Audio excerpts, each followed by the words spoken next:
İmam Hüseyin əleyhissalamın namazda oxuduğu qunut duası. İlahi, hamı etibarlı bir sığınacaq axtararkən, mənim sığınacaq yerim sənsən. Hamı bir kömək axtararkən, mənim kömək edənim sənsən.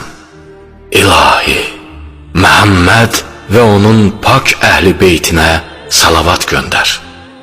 Mənim səsimi eşit, duamı qəbul et və mənim qayıdış yerimi öz yanında qərar ver.